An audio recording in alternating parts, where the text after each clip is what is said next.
இன்று முதல் புது வருடத்தின் இரவில் கருப்பு உருவமாக சாலையில் உங்கள் முன் உங்கள் வீட்டில் பேய்க்கும் நமக்கும் இந்த உலகத்துக்கும் ஒரு கண்ணாடி மூலியமா ஒரு வழி இருக்கு.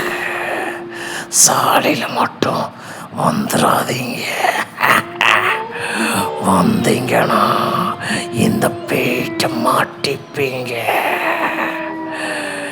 இப்போ இந்த பேய் உலகத்துக்கு நீங்க வந்துட்டீங்க. Happy new year, happy new year, happy